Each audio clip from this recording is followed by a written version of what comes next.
Olá, eu sou o Rafael Martins e você está no MacCast Carreiras, uma iniciativa do Centro de Comunicação e Letras do Mackenzie, em parceria com o Share, que é uma empresa de educação para o mercado de comunicação e marketing, e também o MacPlay. Esse conteúdo vai estar disponível no MacPlay e nas redes sociais do Mackenzie. E eu estou aqui com ela, nossa convidada mais do que especial, Amanda Graciano. Amanda, obrigado por estar aqui com a gente no MacCast Carreiras. Gente, um prazer bater esse papo com você. Estou super animada e curiosa, apesar de eu saber mais ou menos as perguntas. Mas o Rafael vai fazer algumas perguntas que eu não estou pronta, então estou animada. Certeza. E bater papo sobre carreira é gostoso, né? É legal, né? A nossa iniciativa aqui, a ideia, né, do MacCast Carreiras é inspirar as pessoas que vão nos assistir aí sobre a carreira de pessoas que admiramos no mercado, né? Pessoas que aprendemos muito, como é o teu caso aí. E para a gente começar, eu queria que tu falasse para a gente onde nasceu, onde estudou e o que fez até os 15 anos, Amanda Graciana. Até ontem. Eu sou de Belo Horizonte, então sou mineira, de BH. Para quem não sabe, Belo Horizonte é a capital de Minas Gerais. Também fica no Sudeste. Porque eu viajo bastante, o pessoal fica, não, lá o Sudeste. O Sudeste é São Paulo, né? Quase sempre, quando as pessoas falam. Eu sou mineira de BH. Nossa, eu fiz 1 milhão de coisas. Eu sou a mais velha de 4 irmãos, uns 30 primos de primeiro grau, assim, por parte de mãe. Então, Família grande. é uma família bem grande. E família grande é uma delícia e é caótica, né? Então, festas, etc. Onde estudou... Nossa, eu estudei em muitas escolas. Lá em casa, acho que eu talvez mais que meus irmãos, mas eu estudei assim, um pedaço numa escola particular, depois um pedaço gigante numa escola pública, e um na particular, um na pública. Então, acho que a cada ciclo ali, o fundamental, o prézinho eu fiz num lugar, aí o fundamental eu fiz em outro, e o ensino médio em outro. Eu terminei meu ensino médio estudando no Estadual Central, que é uma das maiores escolas públicas que tem no estado, e são 2 quarteirões de escola. Então, eu lembro que quando eu me formei, eu andava na rua e eu perguntava às pessoas se eu conhecia elas da escola, porque era o lugar que eu mais tinha visto gente. Era, tipo, 30 salas de terceiro ano, 30 salas de segundo ano, então grande. era bastante. Não, é enorme, era bastante gente. Eles são uma mágica ali, eu não sei como é que faz funcionar com tanto adolescente. Mas até os 15 anos, além disso, eu provavelmente devo ter cantado. Eu cheguei a fazer um pouco de aula de música, mas... Meu pai também gosta muito de música, eu tenho ouvido absoluto, então foi uma coisa que eu provavelmente fiz. Praticado esporte, jogado vôlei, handball. Eu cantei em corais até me formar na faculdade, então certamente cantado. Que legal. E feito bagunça, assim, eu sou meio nerdzinha, então provavelmente lido. Eu adorava ficar de castigo, né? Porque aí eu ficava ouvindo música no rádio, em casa, e lia. Paradinha. Aí o dia que meus pais descobriram que era ótimo ficar de castigo, eles começaram a tirar as coisas do meu quarto pra eu, de fato, sofrer. Mas era mais ou menos isso, assim, eu tinha uma vida muito tranquila. E tu já pensava em trabalhar? Já trabalhava ou ainda não? Com 15 anos já trabalhava. Um dos meus irmãos chegou a fazer teatro. Então, tipo, Branca de Neve e 7 Anões, era uma coisa assim, o teatro. E aí eu levei ele algumas vezes, a gente chegou a fazer testes, então lá em casa todo mundo chegou a fazer alguma coisa de comercial, alguma coisa desde novo. E além disso, eu queria muito ganhar dinheiro, né? E minha mãe tinha uma técnica infalível, minha mãe que você conhece. Minha mãe, gente, é a melhor técnica para dar mesada na vida. Foi assim, um dia depois de tanto reclamar, 4 crianças, né? Então é quase uma gangue contra você, assim. Sim. Minha mãe decidiu que ela ia dar, sei lá, R$100 na época pra gente no final do mês, desde que a gente obedecesse e fôssemos excelentes filhos.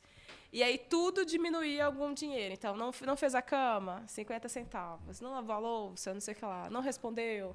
Foi com o uniforme sujo. Então, a gente sempre terminava os meses devendo meus pais. Nunca viu R$100. Eu nunca vi mesada na vida, mas eu aprendi o peso da dívida muito cedo. Então, a gente sempre devia. E aí, se eu quisesse sair com amigos, etc., eles estimulavam que a gente fizesse alguma coisa para ganhar dinheiro, né? Então, eu lembro de ter ajudado minha tia a vender... Tipo, tinha umas revistinhas, não era bem tipo, Avon, essas coisas de cosméticos, mas eram outras que você tinha chaveirinho, etc. Então, eu lembro de ter vendido isso bem nova para ganhar dinheiro. E roupa, eu lembro de ter pegado umas roupas de ginástica que a minha tia vendia e falava, vou ajudar a vender, para eu ter um dinheiro. Porque sempre foi muito difícil pedir dinheiro para os meus pais. Meus irmãos fazem isso com uma certa tranquilidade. Eu não. Eu se sentia mal em fazer. Que isso? Meu pai me lembrava toda hora que custava. Você sabe quanto tempo que demora? Eu falei, não, agora eu sei, mas eu não sabia. Isso, te Aí eu travava. não queria ter essa discussão. Eu falei, tudo bem, eu não trabalho. Então, desde nova, a encontrar possibilidades de ganhar o dinheiro, porque eu não tinha que pagar nada de casa, mas pelo menos para sair essas coisas eu ter minha própria graninha. Então, o teu primeiro emprego foi como vendedor? Provavelmente. Eu fujo disso eternamente, sempre. Ainda gente é. que tá me ouvindo aí, quiser fazer uma terapia a respeito disso. E aí, a faculdade? Já pensava? Não, eu passei boa parte, sei lá, de quando eu comecei a pensar em faculdade. Uma certeza eu tinha, que eu não ia trabalhar com nada de saúde. Meus pais, os dois, trabalham em hospitais e minha mãe é diretora num grande hospital em Minas Gerais. Então, eu tinha certeza que o lugar que eu queria passar longe era um hospital. Isso já ajuda bastante, né? Então, já elimina saber várias o que não possibilidades. quer, elimina muitas coisas. Apesar de ser muito comunicativa, eu brinco que eu sou uma introvertida extrovertida. É que eu sou boa também em fazer isso e se não tem eu, se só tem eu, vai eu mesma. Vai tu mesmo. Mas eu sempre fui um pouco mais quieta, assim. E aí, como é uma habilidade que eu acabei desenvolvendo relativamente bem desde sempre, talvez por ser a mais velha, né? Você tem um pouco o do querer coordenar ali as coisas, tentar ajudar. Eu achava que eu ia fazer direito. E minha mãe hoje, ela brinca muito falando que eu sempre fui muito de argumentar. Então, tá bom, eu tô meio errada, mas... Ou eu entendi o que você falou, mas tem o meu ponto. Minha mãe sempre fala, que até hoje ela fala, tem certeza? Eu tô certa? Você concorda com isso? Diz ela que eu, adolescente, eu tinha umas frases que eu sempre fazia. Então, eu sempre achei que eu ia fazer direito. Quando eu cheguei ali na época do ensino médio, eu pedi para fazer cursinho desde o 2º ano, louca, olha, porque eu queria passar bem, etc., numa federal na hora de passar. E meus pais sempre falavam, né, que o nosso principal dever de casa e trabalho era estudar. Aí eu levei isso bem à risca. Os outros não necessariamente, mas eu levei Não isso faz mais... nada, tem que estudar. Seu trabalho é estudar. Então, assim, se tem uma coisa que tem que fazer bem, é isso. E aí eu lembro que no 2º e no 3º ano eu fui em todas as feiras que tinham de profissões, de todas as faculdades. Eu quero entender, quero conversar com quem faz isso, etc. Aí eu lembro que quando eu vi a galera do direito, eu olhava e ficava, gente, esse povo não parece comigo. Imagina, eu vou ter que ler aquele negócio gigante. E ler não é um problema, mas eu achava muito pouco interessante para onde que ia.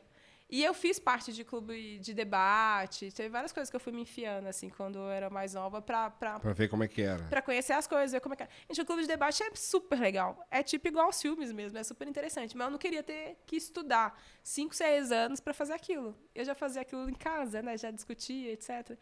E aí eu lembro de olhar quais são as matérias que eu mais gosto. E eu sempre gostei muito de tudo. E eu achava muito difícil ter que escolher uma coisa só. E aí, isso depois a gente descobre, né, que a gente é generalista, tá tudo bem, vai sobreviver. Multidisciplinar. Tem, né, metade do mundo é assim, tem uma coisa também de geração, mas eu demorei para entender isso. Naquela hora era só que era, menina, você tem que escolher uma coisa, e eu não queria escolher uma coisa. E aí eu encontrei economia nesse lugar. E aí, quando eu vi a galera da economia, eu falei, talvez seja essa galera. Porque é ciência social, né? Não é ciência exata. Então, você tem muita matemática, muita. E você também tem muita história. Eu gosto dessas duas matérias.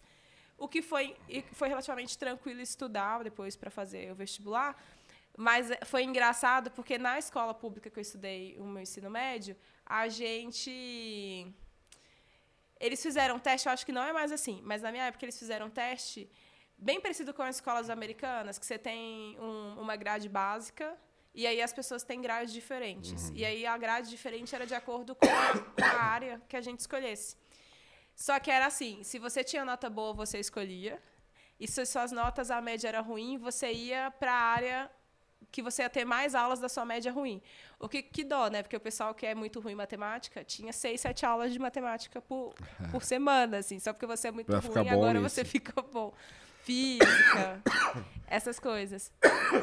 E aí, na época, eu escolhi humanas, porque eu achava que eu ia fazer direito. Então, eu fiz todos os 3 anos de humanas. Minhas notas foram boas. Isso, eu não tive aula de física, então, falar comigo de física, qualquer coisa, eu não sei. Eu não estudei, não aprendi. Não tinha física na minha grade. Sem nada. Nada.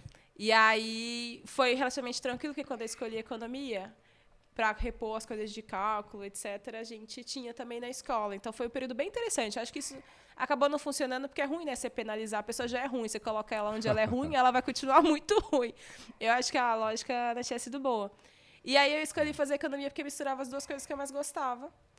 E eu gostei do curso, né? Porque a tomada de decisão podia ter não acertado lá no início. E tem um fato curioso, que eu sou nova, mas eu era bastante nova. O que minha mãe fez, meus pais fizeram? Eu acho que tinha uma regra, eu não sei se ela existe ainda hoje, que a criança até maio, quem nasce até março, fevereiro, sei lá, entra naquele ano.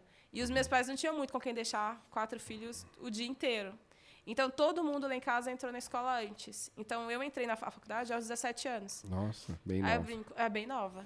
Não é porque eu sou gênia, só que eu comecei a estudar antes, terminei antes. Não tomei nenhum pau nem nada. E aí eu entrei na faculdade aos 17 e formei aos 21. Uma loucura. Imagina. Uma economista de 21 Não anos. sabia nada da vida aos 21 anos. Não sabia nada até ontem, imagina aos 21 anos.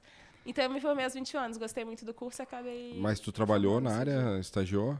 Enquanto Mas fazia eu faculdade? acho que eu trabalho na área. Esse Não, é o... tu estagiou enquanto estava fazendo faculdade? A faculdade inteira. Porque eu queria... dinheiro para sair, né? Universitária. A vida do universitário ela é agitada, mas ela gasta, né? Então, eu dei monitoria na faculdade. Eu lembro de pedir o professor... Dei monitoria de cálculo e estatística. Eu lembro de pedir o professor, falar, professor, eu preciso de dinheiro.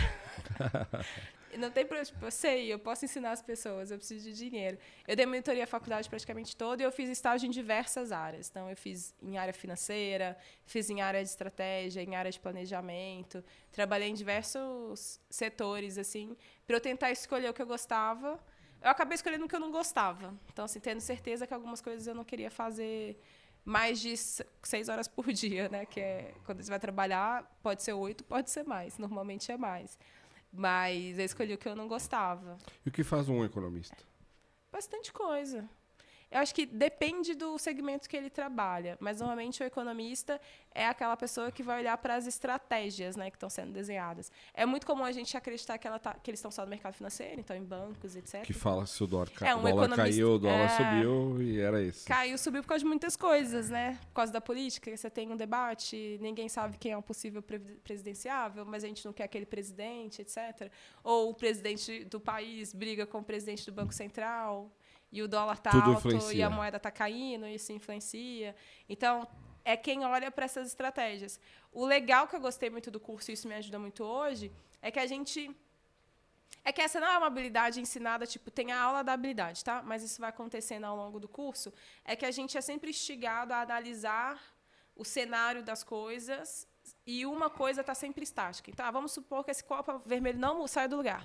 O que acontece com o resto? Agora, o que não sai do lugar é o microfone. O que acontece com o resto? Então, a gente vai treinando muito a habilidade de analisar coisas com tudo. E aí, durante a graduação, a gente está falando de conjuntura econômica, mas fala de cálculo. Olha, se essa curva não mudar a inclinação na hora que está no cálculo, o que acontece com o PIB, etc. E aí a gente vai desenvolvendo essa habilidade, que é ótima quando você vai gerir pessoas, vai falar de estratégia. Mas depende. O economista-chefe clássico é esse daí, que vai falar, olha, a nota do Copom caiu X%, Na isso, bolsa. a inflação, blá. Mas boa parte de quem está na bolsa é engenheiro, não é... E aí, quando tu te formou, tu foi economista. atuar como economista? Fui. Quando eu me formei, eu trabalhei numa área financeira de uma clínica. Eu que fugi. Não queria trabalhar com saúde nem nada, fui trabalhar numa clínica. Ainda bem que passou. Foi legal, assim, eu entendia, né, do negócio, porque eu cresci com pais que trabalhavam na área de saúde, mas não foi o que eu mais gostei. E depois... O que eu fui fazer logo? Depois fui trabalhar com inovação, etc. Eu trabalhei na ESEC durante um tempo. Aí eu brinco que a ESEC mudou bastante assim, minhas perspectivas. Vocês estão me ouvindo, vocês certamente devem saber o que é uma ESEC. A ESEC é uma organização que trabalha liderança através de intercâmbio e experiências de voluntariado, né? É tipo a irmã da empresa Júlia. As pessoas que fundaram são as mesmas, praticamente. E aí, quando eu entrei na ESEC em Belo Horizonte, que na minha época era um dos maiores escritórios do país, da ESEC, era o primeiro projeto piloto de startups que estava rolando na região. Assim. Então, era a única cidade que estava rodando no Brasil era BH. E eu entrei nesse negócio. Eu lembro que eu não sabia nem falar o que era a ESEC, não sabia falar ESEC, não sabia o que era startups. Tipo, sequer conhecia. Isso tu tinha quantos anos? Eu tinha uns 23, sei lá, uns 22, e morando 23 anos. lá. Morando em BH. E aí teve o CID, que foi um dos primeiros programas de startups que um governo de estado fez no Brasil, muito parecido com o que tem no Chile, sei lá, 20 anos. E aí eu lembro que eu passava, assim, em frente... Era um lugar lindo, gente. Parecia... Eu lembro que eu falava, assim, parece um negócio de moda, né? Chamava muita atenção. Era muito diferente do que tinha na rua. Eu falava, é uma loja de tinta, de tão colorido que era. O que é lá? Eu falei, ainda vou trabalhar com isso. E aí casou muito na hora que eu entrei na ESEC. E aí meu trabalho na ESEC era ajudar a abrir vaga de estágio em startup. Então, eu tive que conhecer várias startups em BH, que hoje são super conhecidas. Simpla, Sambatec, Solids. Tem um tanto aí que é um tanto famosa hoje que... Tu pegou no início, Que né? eu peguei no início, que eu vi as pessoas começando a olhar e pensar o que é. Beer Coffee, que depois virou o Oba, que era Tisda, sabe? É muito louco você ver como que essas pessoas hoje são reconhecidas, né? Como pessoas Sim. fundadoras, assim, famosas. Várias eu vi perdido ali no início, sem saber se o modelo de negócio ia parar de pé. Aí eu fiquei na Exec 2 anos. Depois virei diretora da área de pessoas. Era o escritório no Brasil que fazia o maior processo seletivo de voluntariado, então eram mais ou menos umas 2, 3 mil pessoas inscritas para 100 pessoas. É, meio loucura. Mas a gente fazia, dava certo. Não sei como, tem que voltar lá atrás, há uns 10 anos, quase descobrir como é que a gente fazia dar certo. E depois, por causa de uma mudança lá na nossa gestão, eu virei diretora para enviar pessoas para trabalhar em startups fora. Então, durante 2 anos, eu fiquei muito imersa no mundo das startups como voluntária, e aí isso, invariavelmente, também impactou muito a minha vida profissional. Então, eu participei também como voluntária de muitos eventos, ajudar a fazer evento, e depois fui trabalhar com empreendedorismo de fato. Então, tinha uma época, eu lembro que eu brincava assim, né? Tenho 3 empregos. Um mesmo pago, o resto é voluntário, mas tenho 3 empregos. Então, eu trabalhava à noite na Exec, organizando com o time quais eram os melhores lugares do mundo para mandar as pessoas, que eu sempre tive muito esse cuidado, né? É mulher, tem lugar do mundo que talvez Não é sua primeira lugar. vez indo para fora, não sei, assim, eu queria que você fosse voltasse segura e não me odiando no meio do caminho, né? Então tinha um pouco assim dessa lógica. E no trabalho, um dos meus primeiros trabalhos foi na Fundação Biominas, que foi um dos últimos lugares de saúde que eu acabei trabalhando. E lá na Biominas, a Biominas tem um fato curioso assim da minha vida. Mas a Biominas é uma das primeiras instituições que trabalha saúde, ciências da vida, que eles costumam falar, como um todo. E aí a gente iniciou, eles dão consultoria para várias indústrias farmacêuticas, players muito grandes, e a gente fez um dos primeiros projetos de startups da área de saúde do Brasil, naquela época. Legal. Mas é diferente um cientista, né? Uma pessoa que tem mestrado, doutorado, sobre o plástico vermelho feito de não sei o quê, pensar isso como um grande modelo de negócio, né? Precisa que você faça o zoom out de novo, que você foi muito a fundo e você precisa entender como isso se relaciona com o resto do planeta Terra. Então, é como se a gente pegasse tudo que tem de playbook de modelo de negócio e a gente redesenhou, criou canvas diferentes para que essas pessoas pudessem entender modelo de negócio. Foi bem legal. E lá, nossa, a gente fez muitos projetos. Depois a gente fez projetos em São Paulo. E isso me xingou um pouquinho a talvez mudar de estado. Mas o que eu ia falar da Biominas, que é curioso, é que aonde é a Biominas hoje, lá em Belo Horizonte, eu já frequentava aquele lugar quando eu tinha uns 8 anos de idade. Porque a minha mãe, durante um período da carreira, ela também trabalhou com milhões de coisas e ela foi coordenadora de pós-graduações da área de farmácia, que é a área de formação dela. E a Biominas tem muitos laboratórios. Lá funcionava como uma incubadora bem legal. Então, era você que precisa ter um laboratório por causa do seu negócio, você certificar tudo isso é super caro e demora. Anvisa, tem várias certificações. Lá, eles tinham tudo certificado e tinham laboratórios compartilhados. O que pra gente funciona é pensar um cowork. Pensa que é um cowork... Um despachante. Pensa que é um cowork de laboratório, que você tem que ter a câmera fria, não sei lá, coisas mais específicas. E eu ia lá muito pequenininha, porque a minha mãe fazia cursos, e final de semana que não tinha com quem deixar, me levava. E aí depois... Quis o destino. 20 anos depois, sei lá, tava eu trabalhando na Biominas. Eu falava, gente, eu conheço esse lugar. Assim, eu acho que eu conheço lugares que nem quem trabalha aqui há muito tempo conhece, porque eu brincava que antes de ter que vir trabalhar. Lá? Na Biominas, eu era analista de intraempreendedorismo durante o período, e na segunda vez eu fui trabalhar com transformação digital dentro do negócio, né? Então, como uma consultoria que olha para ciências da vida, que é um pouco careta, tem processo, tem muita regra, legislação, pode se reinventar também no mercado. Legal. E aí, de lá? Aí, de lá, eu vim para São Paulo. Eu botei na cabeça que eu queria morar em São Paulo. Como foi essa decisão de vir morar em São Paulo? Então, eu queria ganhar dinheiro. Dinheiro é um negócio muito legal. Não é porque eu sou economista, mas realmente eu gosto muito de dinheiro, assim. E aí... E o dinheiro está aqui. Né? Eu tenho que fazer. Eu brinco que se tivesse o mesmo trabalho que eu tenho hoje em BH, eu estava em BH. BH é uma cidade maravilhosa para se morar. Mas não tem ainda essa possibilidade tão desenhadinha assim, igual tem aqui. Mas em São Paulo, eu tenho uma parte da minha família que mora aqui, por parte de pai. Então, a gente vinha, assim, mais esporadicamente, mas vinha. E quando um desses projetos da área da saúde, a gente rodou em São Paulo. Então, eu tive a oportunidade também de interagir com muita gente que, em outros eventos como Voluntário, Startup Weekend, ou mesmo esses eventos sobre inovação que eu acabava ajudando a organizar, eu participava, eu interagi com mais intensidade morando aqui 3 meses, né? E aí, São Paulo, gente, é um caos. Eu brinco que em São Paulo eu aprendi que todo mundo se alimenta, né? Você pode não conseguir a agenda da pessoa nunca, mas se você falar que é um café, um almoço ou um jantar, Rola. a chance aumenta muito, porque todo mundo... Não tem como a pessoa falar que ela não vai almoçar aquele dia, né? Sim. Então é mais fácil. Então eu percebi a intensidade e falei, putz, eu acho que eu quero um negócio desse para minha carreira. Ou eu quero trabalhar com isso aí que vocês estão trabalhando. E em BH não Gostei tinha disso. isso, né? Tinha um amigo que trabalhava no Google na época, tinha o Cubo aqui, os maiores eventos estavam aqui, as grandes queria trabalhar no Google? empresas. No Google não, mas eu queria trabalhar num negócio grande, sabe? Que você mexe um pouquinho assim e mexe em muitas coisas. Minha avó e minha mãe sempre falaram que eu tinha essa coisa meio megalomaníaca. Minha avó fala, sempre quis ser chefe. Agora que você é chefe, eu falo, não sei se eu quero. Vou devolver esse papel de chefe. A parte ruim eu não sabia. Ninguém me contou que tem esses desafios.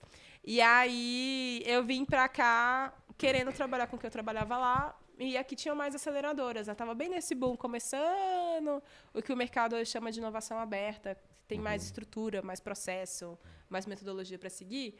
Então, eu comecei, sei lá, fui um dos primeiros times que foi trabalhar com isso. E eu me inscrevi numa vaga da Liga Ventures. E aí eu lembro que eu não passei. Aí eu mandei e-mail de novo perguntando por que eu não tinha passado, se tinha feedback, não sei o quê. E eu lembro que todos os amigos que eu fiz durante o período que eu morei aqui por causa do outro trabalho...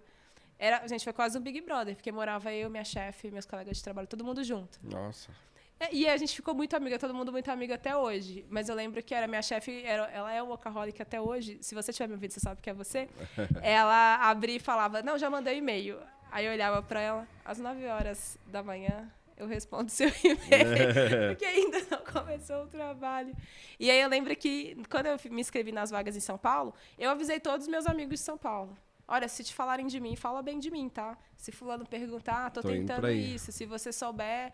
E aí, exatamente da Liga Ventures, eu sei até quais foram as pessoas que eles perguntaram, assim, depois os meninos vieram me falar. Olha, me perguntaram, eu falei, que bom que você falou bem de mim, que aí eu vim pra cá. Contrata aquela boa. E aí eu fui trabalhar com a aceleração corporativa, que...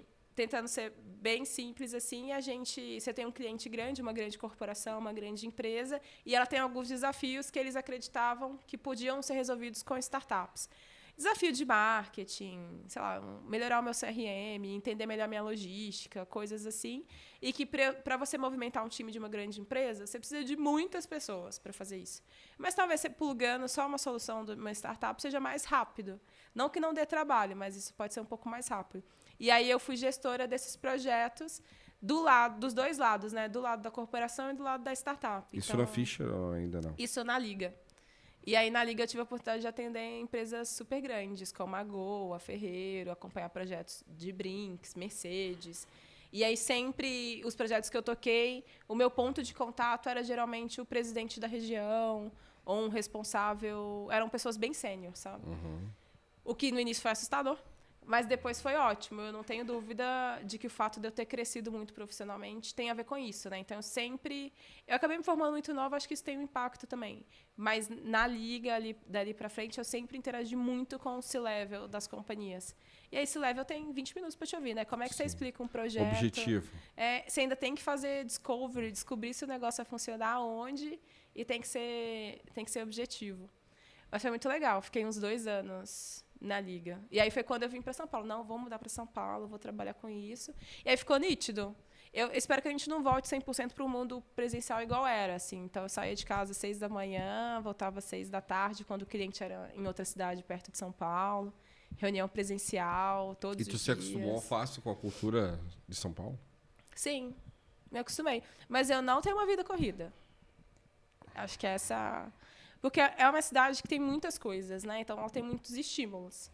Não dá para você viver em São Paulo como se fosse um eterno turista, né? Tem um negócio legal, vou lá amanhã. Tem um negócio legal, vou lá amanhã. Você não vive assim. Você tem que ter sua casa, organizar, tudo mais. Então, hoje eu tenho uma vida tranquila. Tenho os cachorros. Passeio com o tento cachorro. Ir para academia. Hoje tu trabalha com o quê? Hoje, olha que loucura. Hoje eu sou CEO de uma operação de educação. Quem diria, Rafael? Você Quem diria? Me ajudar. Vou pegar dicas com o Rafael. Rafael. Também sou. Vou ter que fazer uma entrevista agora para você me ensinar como é. Mas eu sou CEO de uma operação para educação para alta liderança. Então, eu tenho C-levels, né, geralmente CEOs, dando aula para outros C-levels. E como está sendo essa experiência? Uma loucura. Emocionante, como quase tudo quando a gente vira gestor. E tu acha que tu tá usando tudo que tu aprendeu na tua trajetória agora? Acho que sim, e eu acho que tem um tanto de habilidade aí que eu não sabia que eu tinha que ter e eu tenho que desenvolver. O que eu acho... Eu gosto muito da experiência de liderar pessoas. Eu sei que isso não é para todo mundo e não tem muito a ver ganhar ou não ganhar dinheiro liderando pessoas, porque antes tinha, né? Só quem geria tinha bons salários. Hoje você tem as carreiras de especialistas. Então, assim, se você acha que não vai ser bom gerindo pessoas, não vai gerir, não. Vai deixar a vida de muita gente ruim. Mas eu gosto. E aí eu descobri, ontem eu estava falando isso com algumas executivas, assim, eu descobri muito rápido que liderar a pessoa não tem nada a ver sobre saber fazer o trabalho, né? E aí é difícil, porque eu fiquei muito boa em saber fazer o trabalho, e hoje o fato de eu saber fazer o trabalho, às vezes, não quer dizer nada. Mas tu gera uma equipe também.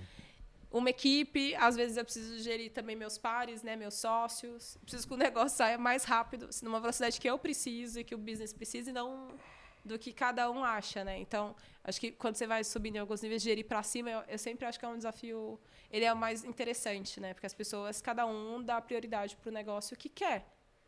Porque é meio isso, a gente dá nome para a entidade, a organização, a empresa, o comitê, mas são as pessoas que estão decidindo. Então, acho que tem um tanto de habilidade aí que eu... E tu pegou o mercado de startups bem no início, né? Hoje ele já está bem mais maduro. Tem vários fundos no Brasil, né, que não tinham antes. Tem vários fundadores, second founders, né, como a gente chama, que já estão fundando a segunda startup e tal. Tem bastante dinheiro nessa área hoje em dia no Brasil, né? Por mais que o mercado ainda está difícil, né? Não é o mesmo que era em 2021, né, que tinha uma abundância de investimentos. Mas para o pessoal que está nos assistindo aí, que quer montar uma startup, tu acha que é uma boa? Depende de que vocês vão montar. Eu não sei. Tem muitas... Isso eu aprendi na faculdade, falar depende. O economista é ótimo para falar depende. Tem que analisar os dados. Vamos analisar os dados. Mas tem algumas coisas que eu aprendi, assim, que dá pra gente trazer pra mesa, né? Eu acho que depois que eu saio ali da Liga, etc., eu passo pela TOTUS e depois eu vou ser head de startups do Cubo Itaú, que é o maior hub de startups da América Latina. E aí eu brinco que foi uma das experiências mais desafiadoras, mais loucas, legais e caóticas ao mesmo tempo. Porque foi quando o Cubo já tinha mudado de lugar e o Cubo tem 13 andares. E na minha época, eu entrei, eram 190 startups e eu fui responsável pelo growth de startups. Hoje são 420, mais ou menos o mesmo número que... Trabalhou com o Felipe Rama? Não.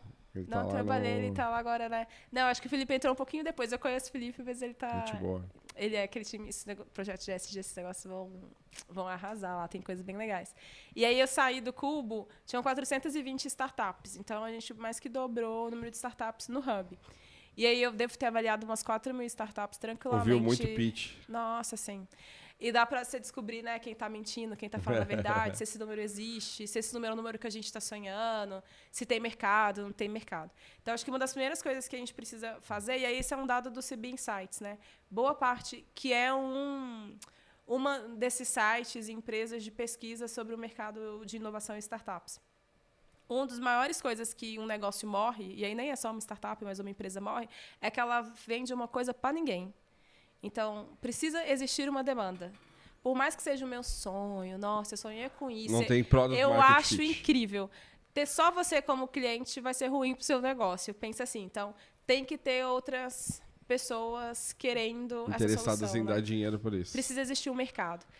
Uma vez que essas pessoas têm a dor, né, elas querem alguma coisa, isso é uma oportunidade, você tem que ter um produto que vai sanar essa dor. E aí eu lembro de escutar muitas vezes no Cubo Mais, que era assim, não, ninguém está fazendo o que eu estou fazendo. Gente, então, tipo, fazer nada, inclusive é fazer, porque as pessoas estão vivendo sem você ter criado esse produto até agora. Sim. Então, olha só que louco. Olha que... Então eu falo assim, papel e caneta é concorrente também. Porque não tem lugar para você colocar horário. Tem. Como é que sua bisavó fazia? Ela viveu sem a sua solução? Então, de questionar o que é, como que as pessoas estão vivendo, né, e quais são as coisas alternativas ao que a gente quer criar é importante. Porque, às vezes, eu vou gastar muito dinheiro para trazer no mundo e vai ser um dinheiro jogado fora e desnecessário. Quando a gente encontra o bom produto e esse mercado, é o tal do Product Market Fit, que é quase uma mágica. Eu achava O que era santo grau das mentira. startups. Mas realmente, assim, não acontece com uma frequência muito grande. Tem muito negócio que ele é bom, mas ele não tem um produto que encaixou ainda. E a gente interage, convive e compra. Mas o Product Market Fit parece mágica. É um negócio muito louco. Mas quando os negócios encontram, é a hora que a empresa tem Decola. aquele ponto de inflexão, né? Que ela deixa de crescer pequenininho, cresce grande. Aí você que tem outros problemas, né? O time de uma empresa que cresce não é o mesmo time que você precisa para iniciar. E aí você tem todos os desafios de gerir que não tem nada a ver com saber fazer o trabalho. Mas se tiver público e se tiver alguma coisa para entregar para essas pessoas, acho que é a primeira coisa para pensar em ter uma empresa. Aí se vai ser startup ou não, a gente descobre, né? Porque tá cheio de startup que não é startup e startup que nem quer mais Ser chamada de startup. ser chamada de startup por causa dessa banalização. Aí tem que ter público isso. Aí depois as pessoas têm que querer pagar, porque se elas quererem muito, mas ser de graça, aí não dá. Porque luz, O capitalismo água... venceu. Por hora, o sistema é o capitalista mesmo. E aí não dá, você não paga conta de luz com amor e vontade, né? Então, as pessoas precisam dar um retorno para você conseguir fazer esse negócio parar de pé mesmo. Muito legal. E hoje tu já há algum tempo, mas hoje mais ainda, acredito que tu convive muito com os C-levels, né? Pessoas decisoras. E quando a gente fala sobre carreira, a gente fala sobre trabalho, sobre cargos, né? Sobre como a tecnologia vai substituir cargos ou evoluir, né? Tudo que a gente está trabalhando daqui para frente. Eu queria que tu falasse um pouquinho daqui para frente, assim, o que tu está vislumbrando sobre carreira, sobre trabalho, o que tu acha que vai estar em alta daqui a um tempo? Bola de cristal. Economistas, faça uma previsão. Faça a sua agora, previsão. É bom que todo mundo sabe carreira. que a previsão de economista está durando nesse mundo pós-pandêmico uns 15 Meia hora, dias, né? Mas tem uma coisa que eu aprendi em todas essas experiências, mas mais depois que eu fui virar sócia de negócios como a Fisher e agora no Ciodal, que é carga a gente inventa. Gente, é muito legal, mas a gente realmente inventa. É impressionante. Dá um nome qualquer. Não sei o que lá, analista de bolinha. O que torna muito desafiador quando a gente está procurando um trabalho, porque tem tanto nome que a gente não sabe muito bem que posição... Não sei se eu sou isso aqui. Não dá para saber. Então, eu iria muito mais para as funções, sabe? Qual que é o trabalho mesmo? O que essa pessoa tem que fazer? E nome a gente inventa. Inventa mesmo. Tá todo dia, tem em algum lugar, uma pessoa que é gestora... Head de alguma coisa que não existia. Inventando, um head que é no meio do caminho, que a gente às vezes não sabe se é gerente, coordenador ou diretor, depende da companhia que tá. Então, cargos a gente inventa. Então, fica muito tranquilo e tranquila do cargo, né? Foquem nas profissões. As ferramentas, como toda a tecnologia, vai substituir a gente? Em parte sim, em outra não. Eu acho que tem uma coisa boa que vai substituir no trabalho que é repetitivo e que ele não precisa muito da cabeça do ser humano. Não precisa pensar muito. Da mente humana, assim, não vai precisar. É só apertar o botão, é fazer a mesma planilha 20 vezes, a gente deixa a máquina fazer mesmo. Ainda bem que a máquina faz, porque eu, Amanda, particularmente, acho chatíssimo. Eu gosto de coisas que são um pouco mais dinâmicas, então isso vai acabar acontecendo. O que eu tenho percebido nas conversas, a gente fez até recentemente uma imersão sobre inteligência artificial, é que o desafio não está muito na ferramenta só. É que vão ter muitas ferramentas, né? A gente está só no início das possibilidades de uso do que é uma inteligência artificial e de todos os modelos, que teve um crescimento de hardware e tecnologia, né? Por isso que as empresas mais valiosas do mundo elas vão ser as de hardware e de tecnologia, né? A que cria o terreno e a que você constrói algo em cima daquele terreno. Que é o que acontece agora nesses meses, agora em 2024. Aí a NVIDIA... A NVIDIA tem a infraestrutura, né? Então, é ela que vai permitir a galera criar coisas incríveis. Por hora, se alguém inventar alguma coisa mais diferente, sobe de novo. Você tem essa troca. O que eu acredito que vai acabar acontecendo é que a gente vai precisar usar mais o cérebro mesmo, sabe? Pensar mesmo. Que é uma coisa que o ser humano faz. A gente que conecta coisas não óbvias. Né? Quando a gente fala do repertório, de um profissional que ele é um pouco mais criativo, e aí não criativo da comunicação, mas gerir pessoas precisa de criatividade, resolver problemas precisa de criatividade. A máquina vai saber resolver problemas iguais aos que já aconteceram, porque ela aprendeu com algum problema. Um negócio novo, se vem, sei lá... É que a pandemia, meio que ela já não é mais novidade, que já aconteceu uma vez. Mas, e aí, resolve como? A máquina não saberia dar resposta de nada, porque ela nunca teve que lidar com um cenário parecido com aquele. Não tem dados sobre isso. Não existe dados. Quem vai saber responder isso são seres humanos. Então, certamente, aquelas profissões que a gente tem alta interação entre as pessoas, elas vão ser super importantes. E aí, as pessoas falam muito que da área de saúde, essas vão crescer, você vai ter um aumento de enfermeiros, um aumento de profissionais de saúde, porque a população no mundo todo está envelhecendo. O que é ótimo, que alguma coisa em termos de qualidade de vida a gente conseguiu resolver enquanto humanidade antes disso, e que a gente, e tem alguns estudiosos que falam que a gente vai voltar a ser bem parecido com a Grécia. E aí, porque na Grécia as pessoas, quem eram os grandes pensadores políticos, etc., eles não tinham trabalho para fazer, né? Porque eles tinham quem fazia o trabalho deles, tudo. Comer, vestir, pensavam. tomar banho. Então, eles tinham tempo para aproveitar a vida, que é o tal do hedonismo, etc., e eles só pensavam. Então, muitas das coisas que a gente vive hoje são reflexos de uma sociedade que ela tinha tempo e espaço para aproveitar a vida e só pensar. Que provavelmente é o que vai acabar acontecendo com a gente em alguma esfera. O que eu vejo de dor de CEOs no geral, das CEOs, é gestão de time, é como lidar com essa ansiedade, porque... Saúde mental é uma pauta? É uma pauta, e aí acho que tem outros reflexos, né? Porque tempo de tela, pensar nas telas como um todo, elas foram muito bem pensadas, é um produto maravilhoso. Só que ele tem algumas consequências muito ruins. Então, a partir do momento que as pessoas interagem mais virtualmente, não fisicamente, isso traz outros problemas de sociabilidade, coisas que isso tem um reflexo grande enquanto sociedade, né? Mas ninguém acha que vai ser substituído, assim, pelo menos no meu meio. Todo mundo sabe que vai precisar se adaptar, aprender coisas novas, que não tem...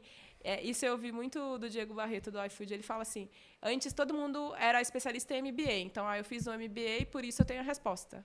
Agora, não faz diferença nenhuma. Onde você estudou, nem MBA, nem o curso que você tem. Você tem que ser muito bom em entender o que aquela ferramenta está cuspindo de informação e conseguir tomar decisão em cima dela. O seu MBA pode não ter interferência nenhuma na sua capacidade de tomar decisão, mas a sua habilidade de ler as ferramentas, sim. Então, a gente conversa muito sobre cultura. Que cultura que é a melhor? A das startups? As das grandes empresas de tecnologia? Onde que funciona? Gestão de pessoas e time. O fato da gente ter muitas gerações ao mesmo tempo. Cada geração tem uma necessidade diferente. Desafio. Tem gente que está disposta a trabalhar 20 horas, tem gente que não está. Né? Como é que a gente cria e estabelece... Hoje, você tem pessoas mais jovens gerindo pessoas mais velhas. Isso não era tão comum. A idade realmente acompanhava o avanço da carreira. Agora, isso não é verdade. Então, acho que está muito mais ligado a soft skills, que o pessoal já nem chama disso, né? Chama habilidade de segunda camada. Do que soft skills. Do que necessariamente saber usar a ferramenta. Esse é o termo agora, habilidades de segunda camada. As pessoas têm usado. Não, power skills também eu ouvi. Power skills. Sei lá, gente. Sabe ser gente? É a habilidade de ser um ser humano, que torna a gente humano. A gente vai ter que precisar aprender. Muito legal. Pra gente fechar, já estamos indo pro final aqui. Já? Já, passa rápido, menina. Nossa, a gente gente. fica aqui, ó, podia ficar o dia todo falando. Tu saiu lá do teu estado, veio para São Paulo, conquistou várias coisas super legais, atingiu o que talvez as pessoas chamam de sucesso profissional. Parece que sim. Tu diria que o sucesso é treinável? Não acredito. Eu acho que não. Eu acho que não, sabe por quê? Sucesso é um negócio muito relativo. Eu ainda quero um tanto de coisa. Às vezes eu fico, gente, nossa, mas vocês acham mesmo? Porque tem umas amigas... Amanda tem sucesso. Nossa, ixi. Eu falo assim, eu conto até as partes ruins que ninguém vê, né? Não dá tempo de a gente mostrar, né? Postar nas redes sociais. Mas eu acho que sucesso é uma coisa relativa. Então, é importante pensar o que é sucesso para cada um. E sucesso, especificamente, para mim, apesar de usar bastante as redes sociais, etc., ele está muito distante do que é o parecer. Eu acho que eu sou bem mineira também, nesse caso, né? Dá para juntar lá todas as pecinhas e não saber de muita coisa. Mas, para mim, o sucesso tem a ver com ter uma vida tranquila, sabe? Ter uma vida boa, ter tudo dentro de casa bonitinho, ter qualidade de vida. Hoje eu sou muito preocupada em envelhecer com qualidade, assim. Que era uma coisa que tu não estava preocupada antes. Não, e as doenças que eu puder evitar, eu quero ver até 100 anos. Não dá para chegar em 80 e eu querer resolver... que eu comi mal, bebi demais, sei lá, usei drogas, etc. Eu tenho que começar a resolver isso aos 30 e poucos para eu chegar com 100 com bastante qualidade de vida, né? Mas quando as pessoas chegam e te pedem conselhos, por exemplo, para crescer na carreira, tem coisas que tu busca no que tu fez, tu mesmo fez? Eu fiz isso aqui, faz que vai dar certo. Não, eu não sou a pessoa que fala faz que vai dar certo. Porque eu acho que depende muito do contexto. Para mim, contexto é um elemento muito importante. Na inovação eu falo muito isso. Depende. Funciona na empresa X, na Y, com um grupo de pessoas diferentes, pode dar um resultado diferente. Mas eu busco nas minhas experiências de amigos. Então, no geral, não falo que vai dar certo. Eu falo, olha, eu já vi fazer assim, assim, e eu fiz assim. Testa. Né? Descobre para você qual que é o jeito que vai funcionar. Porque é diferente. Né? Pensa, eu fiz economia. Com o que eu faço hoje, eu poderia ter tido feito diversas graduações antes para chegar no mesmo resultado, assim, não dá muito... E como eu quero continuar numa carreira executiva, poderia ter feito nada, inclusive, e ter uma carreira executiva. Por isso que eu não acho que tem muita resposta certa, sabe? Acho que a gente tem que testar. Vai vivendo. Vai vivendo com juízo, né? Com planejamento. Eu gosto de pensar... Eu faço planejamentos anuais e semestrais e revisito. E aí como eu sou essa pessoa do repertório, de aprender coisa nova, eu sempre coloco aprender alguma coisa nova, fazer alguma coisa diferente naquele semestre. Naquele período, naquele semestre. É que hoje estou com coisas novas demais, né? Em 6 meses eu mudei de trabalho, de casa, de tudo. Então, descobrir de novo casa, bairro e trabalho, para mim já tem sido bastante. Mas eu gosto de colocar coisas novas nesse repertório. E eu, Amanda, gosto de sair pelo menos uma vez por semana com pessoas diferentes, sabe? Então, ou com amigos que eu não vejo há muito tempo, ou marcar café, almoço e jantar. Putz, gostei daquilo que você falou, vamos tomar um café virtual? Ou vamos combinar de almoçar um dia? Eu faço isso com bastante frequência, porque é a hora que eu vou conhecer um negócio que não é o que eu trabalho, que eu aprendo. Ouvir outras coisas. E aí eu gosto de fazer essas perguntas. Putz, mas como é que você fez? Eu me interesso muito pela forma com que as pessoas fizeram, sabe? Não exatamente o quê. O jeito. Por que, Rafael, você decidiu fazer isso, mas você não fez aquilo igual fulano de tal? E aí eu vou aprendendo um pouquinho assim, e normalmente é o que eu falo com as pessoas. Mas eu não acho que tem receita de bolo, não, gente. A vida tem quase 10 bilhões de pessoas aí. Tem jeitos e formas muito diferentes e únicas para fazer as coisas. E eu nem acho que dá para copiar. Tipo, tem um Rafael, uma Amanda, tem um de cada, um Thiago, etc. Não Seja vai dar você. Pra ser igual. Acho que vai ser a melhor saída. Vai perder muito tempo copiando os outros, em vez de tentar seguir um caminho seu mesmo. Muito legal. Amanda, obrigado aí por estar com a gente. Foi um prazer bater esse papo contigo. Para fechar, eu queria que tu deixasse teus contatos, onde as pessoas podem te seguir, acompanhar teu conteúdo, teu trabalho, tua empresa. Que chique, hein? Gente, em todas as redes sociais, Graciano Amanda. Eu escrevo com mais frequência no LinkedIn. Tem uma newsletter no Substack, que é amandagraciano.substack. Muito boa, inclusive, comecei a ler. Ai, é bom, né? Eu gosto de escrever ela, eu gosto dela também. É por isso que eu acho que eu demoro, porque eu gosto, aí eu quero... Péssimo, não seja perfeccionista. Eu quero deixar isso sempre bom. Eu acho que por lá vocês acham tudo, assim, hoje. Então, da empresa que eu sou sócia hoje, das próximas, não sei quando vocês vão estar me ouvindo, e aí de todas as empreitadas que eu tô no dia a dia. Então, em todas as redes, vocês acham Graciano Amanda. Muito legal, parabéns pela trajetória, pela carreira, muito legal te ouvir. E esse foi mais um episódio do MacCast Carreiras, uma iniciativa do Centro de Comunicação e Letras do Mackenzie, em parceria com o Share, e até o próximo.